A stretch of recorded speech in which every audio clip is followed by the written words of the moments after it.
মসজিদে ইতিকাফের জন্য লোক ভাড়া করা হয়, লোক ভাড়া করে ইতিকাফে বসাইলে সেটা গুনাহ হবে। যে ভাড়া করে রাখবে সেও গুনাহগার, যে ভাড়ার বিনিময়ে বসবে সেও গুনাহগার হবে। ইবাদতে কোনো টাকা পয়সা দেওয়া চলে না। অতএব ভাইরা আমার, ইতিকাফ আমরা করব তো ইনশাআল্লাহ।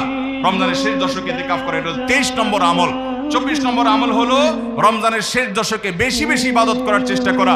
বুখারী শরীফে আসছে, নবী করিম সাল্লাল্লাহু আলাইহি সাল্লাম সম্পর্কে আম্মা জান আয়েশা বলেছেন, ইযা দাখালাল আশর, রমজানের শেষ 10 দিন যখন শুরু হতো তখন নবী সাল্লাল্লাহু আলাইহি সাল্লাম কি করতেন? আইকাজ আহইয়া লাইলা, সারা রাত আর ঘুমাতেন না। শেষ 10 দিন সারা রাত ঘুমাতেন না।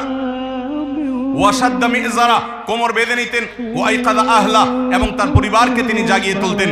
আরেক হাদিসে আসছে, নবী সাল্লাল্লাহু আলাইহি সাল্লাম বলেছেন, কারণ নবী সাল্লাল্লাহু আলাইহি ওয়াসাল্লাম ইযা দাখালাল আশর ইয়াজতাহিদু ফীহি মা লা ইয়াজতাহিদু ফী গায়রি, নবীজির জীবনে কখনো ইবাদতের জন্য এত চেষ্টা করতেন না যত চেষ্টা করতেন রমজানের শেষ দশকে ইবাদতের জন্য।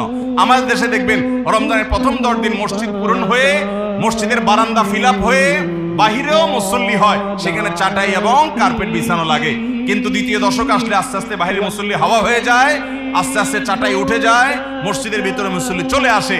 শেষের 10 দিন হলে একেবারে মূল মুসল্লি যেগুলো ওয়াক্তিয়া নামাজের, এর বাইরে অতিরিক্ত মুসল্লি সব ঝরে পড়ে যায়, সব ঈদের মার্কেটে চলে যায়। ভাইরা আমার, নবী করিম সাল্লাল্লাহু আলাইহি সাল্লাম শেষ দশককে সবচেয়ে গুরুত্ব দিতেন, আর আমরা সবচেয়ে অবহেলা করি সেই সময়টাকে।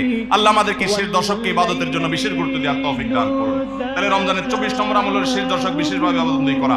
25 নম্বর আমল হলো লাইলাতুল কদর তালাশ করা। নবী করিম সাল্লাল্লাহু আলাইহি সাল্লাম বলেছেন, তাহাররু লাইলাতুল কদর ফিল বিত্রি মিনাল আশরিল আওয়াখির মিন রমাদান, তোমরা রমজানের শেষ দশকের বেজোড় রাতগুলোতে লাইলাতুল কদর বেশি বেশি করে তালাশ করো। বেজোড় রাতগুলোতে বেশি বেশি, শেষ দশকের প্রত্যেক রাতেই জেগে জেগে ইবাদত করা কদর হতে পারে সে আশায়। কদরের একটা রাত যদি ইবাদত করতে পারেন আপনি, তাহলে হাজার